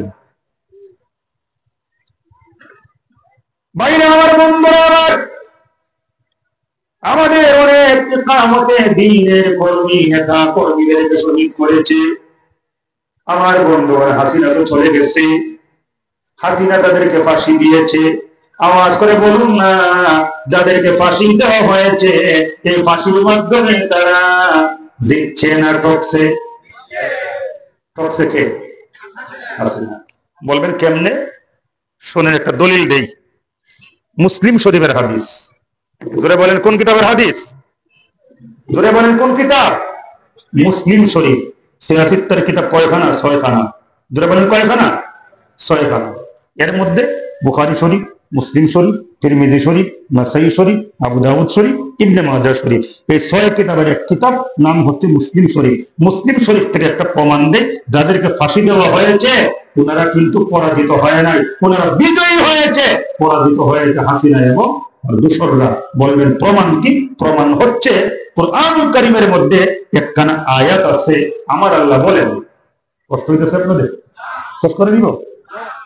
আমার তো আলোচনার সময় অনেক আগে শেষ, আমি ইচ্ছা করি একটু লম্বা আলোচনা করতেছি। ভাইরা আমার, আল্লাহ রাব্বুল আলামিন বলেন, ওয়ালা তাহসাবান্নাল্লাযীনা কুতিলু ফী সাবিলিল্লাহি আমওয়াতা। আল্লাহর রাস্তায় যারা জীবন দেয় তোমরা তাদেরকে মৃত বলো না। সুবহানাল্লাহ বলেন না? আল্লাহ রাব্বুল আলামিন বলেন, বাল আহইয়াউন, বরং তারা জীবিত, ইনদা রাব্বিহিম ইউরযাকুন, তাদের রবের কাছ থেকে তারা রিজিক প্রাপ্ত। আরেকটু জোরে কোন সুবহানাল্লাহ। এই জায়গার মধ্যে একটা ব্যাখ্যা আছে। আমরা মনে করি রিজিক মনে হয় ইলিশ মাছ দিয়ে ভাত খাবো, তাই না ভাইজান? আমরা মনে করি রিজিক মনে হয় ইলিশ মাছ দিয়া, দেশি মুরগি দিয়া, তাজা গরুর গোশত দিয়া ভাত খাইতে পারে, রিজিকটা খুব ভাগ্যে আজকে ভালো লেখা ছিল, এরকম মনে করি না? না রে ভাই, রিজিক মানে শুধুমাত্র ইলিশ মাছ আর গরুর গোশত আর মুরগির গোশত না। রিজিকের ব্যাপক অর্থ, একটা ব্যাপক অর্থবোধক একটা শব্দ হচ্ছে রিজিক। ভালো একজন স্ত্রীর স্বামী হওয়া মানে, স্ত্রী তো অনেক আছে না, কিন্তু এমন স্ত্রীও আছে যে আপনার সংসারও করে, আপনার না জানে আরো 5 জনের সাথে সংসার করে, এরকম আছে না? এটা তো ভিন্ন সাবজেক্ট। ভাই আমার ঠিক খয়া, এটা কি? এটা যদি আমার বাড়ি সিলেটে হইতেন তাহলে কিন্তু খবর আসলো কি দেখাইছে।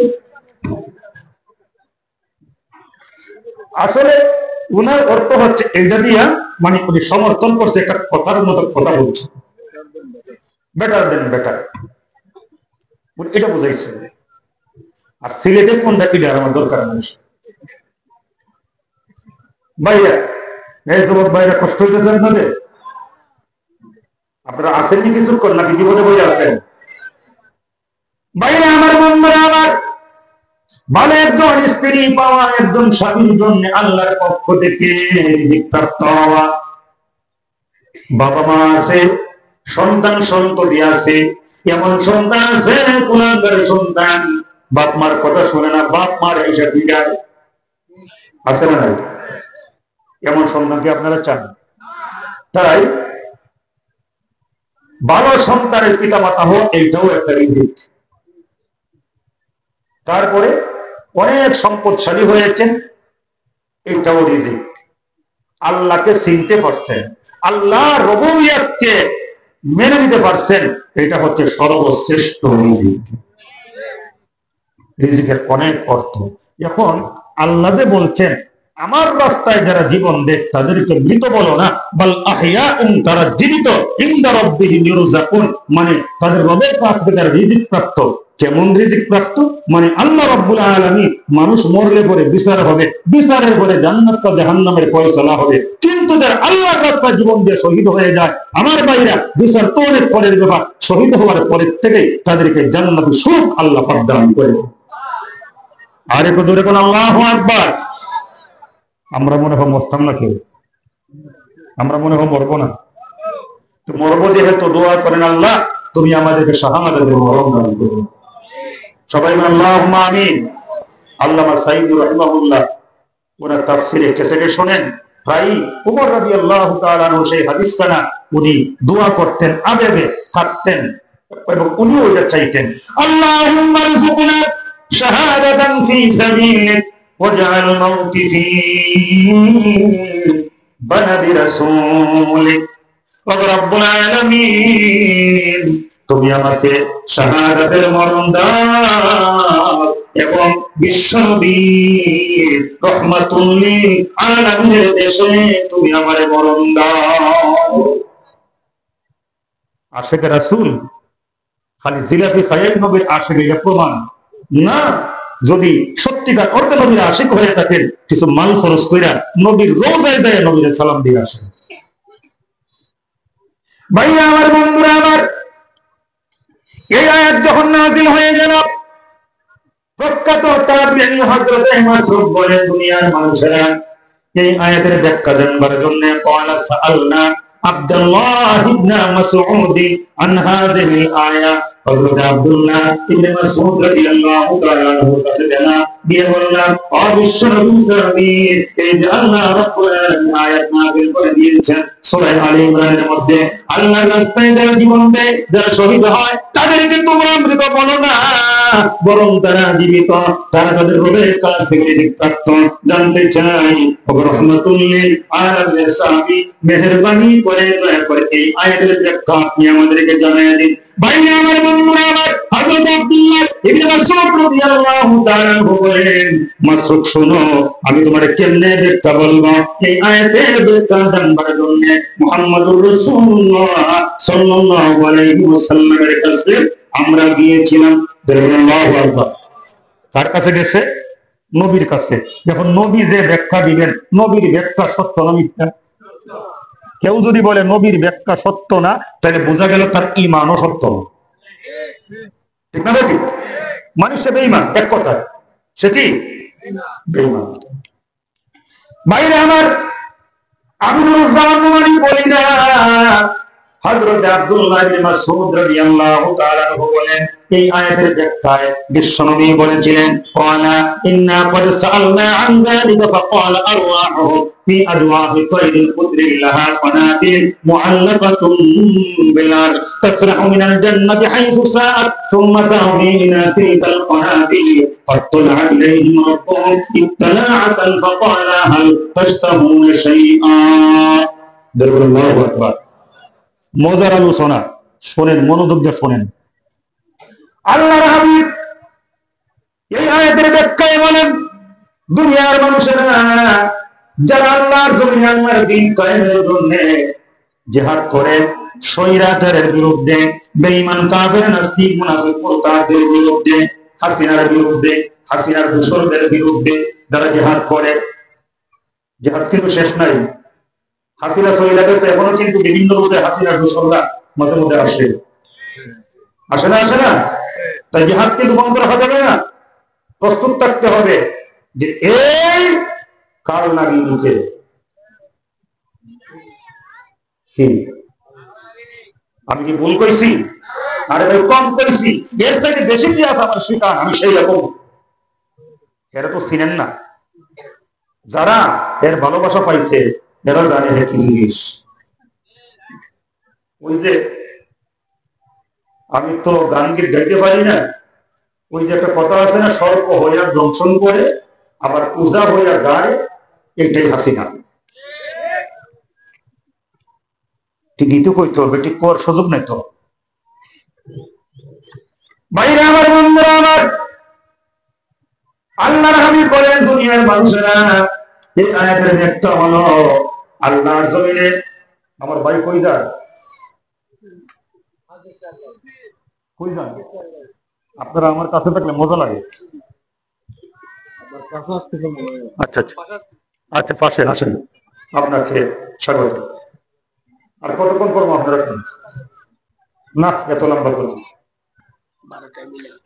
তাই নাকি? ও আচ্ছা, আমার বসাই দিচ্ছে না, তাই কথা শেষ করে ভালো। বাইরে আমার বন্ধুরা আমার, আল্লাহর নবী বিশ্বনবী রাহমাতুল লিল আলামিন বলেন, যারা আল্লাহর রাস্তায় জীবন দিয়ে শহীদ হয়ে যায়, আল্লাহ রাব্বুল আলামিন তাদের উপরে খুশি হয়ে যায়। শহীদের একটা আল্লাহ রাব্বুল আলামিন فقال أرواحهم في أجواف طير خضر لها قناديل। বাইরে আমার বন্ধুরা আমার, শহীদদের আত্মা আল্লাহ রাব্বুল আলামিন সবুজ পাখির ভিতরে ঢুকাইয়া দেন। কোন পাখি? সবুজ পাখি। এরপরে দেখেন কি মজার কথা, মুআল্লাকাতুন বিল আরশ, সবুজ পাখির ভিতরে ঢুকাইয়া তাদেরকে অবস্থানের জন্য একটা বাসা বানিয়ে দেবে। বাসা কি বানিয়ে দেয়? জোরে বলেন, কি বানিয়ে দেয়? এইগুলা কিন্তু অন্য যারা মৃত্যুবরণ করে তাদের জন্য নয়, শুধুমাত্র শহীদদের জন্য। মুআল্লাকাতুন বিল আরশ, একটা বাসা বানিয়ে দেয়। এই বাসাটা আল্লাহ রাব্বুল আলামিন আরশে আজিমের সাথে গ্রন্থ করে রাখে। কিসের সাথে ঝুলায় রাখে? আরশের সাথে। এখন প্রশ্ন হচ্ছে, আরশ কি জানেন? যে আরশের সাথে বাসাটা ঝুলায় রাখে, আরশটা কি জানেন? আচ্ছা, আল্লাহর চিনেন তো? সবাই বলে আল্লাহর চিনেন। কোন আল্লাহকে? এক কথা উত্তর দেন, কোন আল্লাহকে? না, এগুলো এত লম্বা উত্তর দেওয়া লাগবে না, একবার বর্তমান সময়ের একটা উত্তর দিয়ে বুঝান আল্লাহকে। মজলুমদেরকে 16-17 বছরের মজলুমের কান্না তিনি থামিয়ে দিয়েছেন 2024 সালে আগস্ট মাসের 5 তারিখে প্রেসিডেন্ট হাসিনাকে বাংলার জমিন থেকে ফলায়া দাঁড়ে সরাইয়া মজলুমদেরকে তার কবল থেকে বাঁচাইছে। তিনি হচ্ছেন আমাদের আল্লাহ। যারা বলেন ঠিক না ঠিক? লেটেস্ট উত্তর দিবেন, লেটেস্ট উত্তর দিবেন। সারা জীবন শুনছি ফেরাউনের কবল থেকে মুসা নবীর আল্লাহ বাঁচিয়েছে, নমরুদের কবল থেকে ইব্রাহিমকে বাঁচাইছে, আবু জাহেল নবীরে মারবার গেছে, নবীরে বাঁচাইছে। আমরা যদি 2024 সালে ওই বাটফার মহিলা, বেয়াদব মহিলা হাসিনার কবল থেকে বাঁচাইছে, এটা বলবেন না? লেটেস্ট কথা বলতে হবে। কি কোন ভাইজান? বাইরে আমার বন্ধুরা আমার, এখন সেই আল্লাহ কোথায় থাকেন? বলে আল্লাহ কোথায় থাকেন? হ্যাঁ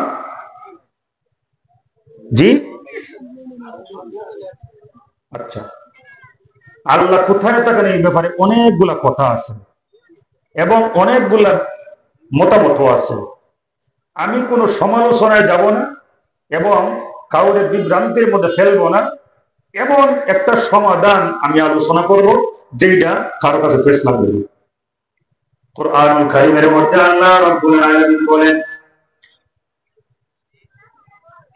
ফাআইনামা তুওয়াল্লু ফাসাম্মা ওয়াজহুল্লাহ। যারা আল্লাহু আকবার। ভাইরা আমার, বন্ধু আমার, আমি নুরুজ্জামান ওয়ানি বলি,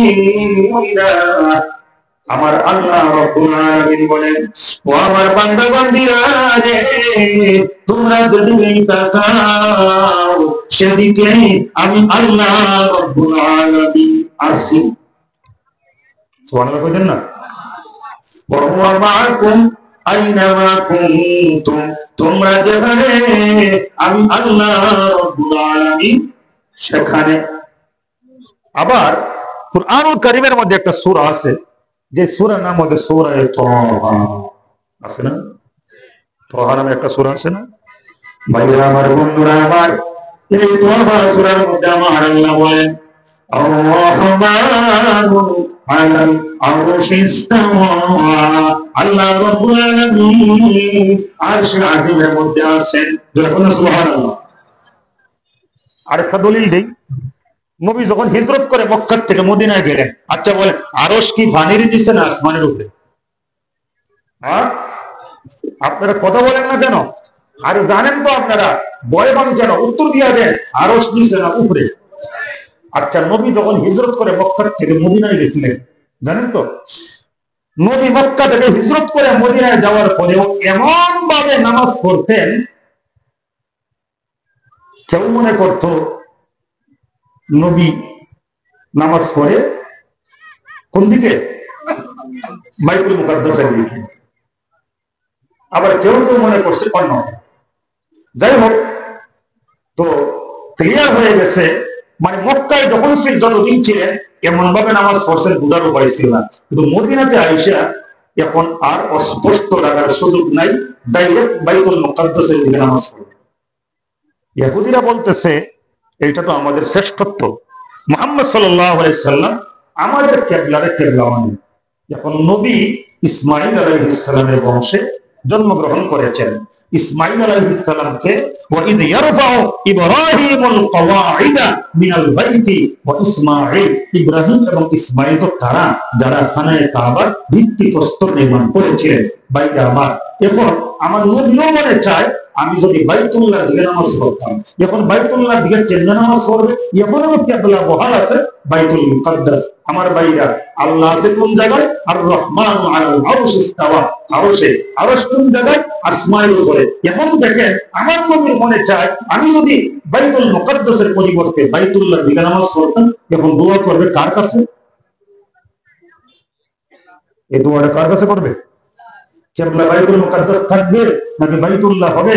এই সিদ্ধান্ত নেওয়ার মালিক কে? আরে কইরা বলেন কে?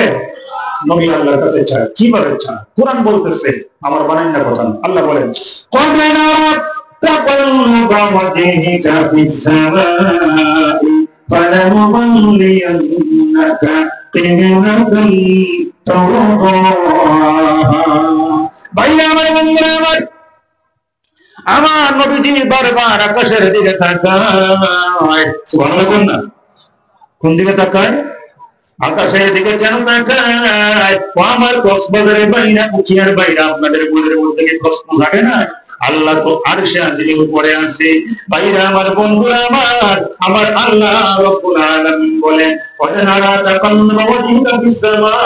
নবী যখন বারবার আকাশের দিকে মাথা উঠাইয়া আল্লাহর কাছে দোয়া করে, রব্বুল আলামিন যেখানে কাবা মুসলমানদের জাতির পিতা আল্লাহর ফলে হযরত ইব্রাহিম বানাইছেন, যেখানে কাবা আমার পূর্বপুরুষ হযরত ইসমাঈল নির্মাণ করেছেন, আল্লাহ মেহেরবানি করে দয়া করে আপনি আমার জন্য খানায়ে কাবার কিবলা বানিয়ে দেন। ভাইরা আমার, আল্লাহ রাব্বুল আলামিন বলেন বন্ধুরা, ওয়াজানারা তাকাল্লুবা ওয়াজহিকা ফিস সামা। নিঃসন্দেহে আমি আল্লাহ জানি, আমি আল্লাহ দেখি, কেন আপনি বারবার আকাশের দিকে মুখ উঠাইয়া তাকাইয়া তাকাইয়া দোয়া করেন? সুবহানাল্লাহ বলেন না? তাই আর দেরি কইরেন না। নবী জোহরের নামাজ বরণ করে আসরের নামাজ পড়তেছিলেন, 2 রাকাত পড়া হয়ে গেছে। মক্কা থেকে মদিনায় আসার পরে 16 মাস পর্যন্ত নামাজ আদায় করছিল। বুখারীর হাদিস, ওই বাইতুল মুকাদ্দাসের দিকে 2 রাকাত পড়া হয়ে গেছে। আল্লাহ বলেন এই মুহূর্তে ফাওয়াল্লি ওয়াজহাকা শাতরাল মসজিদিল হারাম, আপনার চেহারা ঘোরান, বাকি 2 রাকাত নামাজ আপনি আদায় করে মক্কার বাইতুল্লাহ দিকে। যারা কোন সুবহানাল্লাহ। নবী কোন দিকে মাথা উঠাই দোয়া করছিল? হ্যাঁ, এইবারে বুঝায় বলার পরও বুঝে না। কোন দিকে? আসমানের দিকে। আল্লাহ কোথায় আছেন? আর রহমানু আলাল আরশি ইসতাওয়া। এখন আসেন, আর এই প্রসঙ্গ বাড়াবো না। যে আরশের মধ্যে আমার আল্লাহ আছেন, মুআল্লাকাতুন বিল আরশ, এই আরশের সাথে একটা বাসা বানায় ঝুলাইয়া রাখছে। সুবহানাল্লাহ বলেন না? আরশের উপরে আল্লাহ, আর আরশের নিচে আরশের সাথে ঝুলন্ত একটা বাসা, আর এই বাসার ভিতরে আছে শহীদের আত্মা সম্বলিত সবুজ পাখি। যখন আল্লাহু আকবার। আমাদের শহীদরা আছে আরশের নিচে, আল্লাহ আছে আরশের উপরে, তার মানে আল্লাহ আর শহীদরা একসাথে। আল্লাহ এত ভালোবাসা দিয়েছে, তাদেরকে আল্লাহর কাছে রাখছে। সুবহানাল্লাহ কোন না? আর একটু ধরে এখন সুবহানাল্লাহ। শুধু তাই নয়, মনে হয় কষ্ট পাইতেছেন না ভাইরা আমার? শুধু তাই নয় ভাইরা আমার, বন্ধুরা আমার, সকাল থেকে সন্ধ্যা পর্যন্ত শহীদের আত্মা সম্বলিত সবুজ পাখিরা জান্নাতের মধ্যে বিচরণ করে বিকাল বেলায় বাসার মধ্যে আসে। আল্লাহ রাব্বুল আলামিন তাদের কাছে আসে, তাসরাহু মিনাল জান্নাতি হাইসু শাআত, জান্নাতের মধ্যে শহীদেরা যেখানে মনে যায় ঘোরাফেরা করে। সুম্মা তাউবি ইলা তিলকাল পানাদিল, বিকাল বেলা যখন বাসার মধ্যে আসে, ফাত্তানা ইলাইহিম রাব্বুহুম ইত্তিলাআতা, বিকাল বেলা আল্লাহ রাব্বুল আলামিন শহীদের আত্মা সম্বলিত সবুজ পাখিদের কাছে এসে বলে, ফাকালা হাল তাশতাহুনা শাইআ, বলো ও আমার শহীদের আত্মা সম্বলিত সবুজ পাখিরা, আমি আল্লাহ রাব্বুল আলামিন তোমাদের কাছে এসেছি, বলো তোমরা আমার কাছে কি চাও? সুবহানাল্লাহ।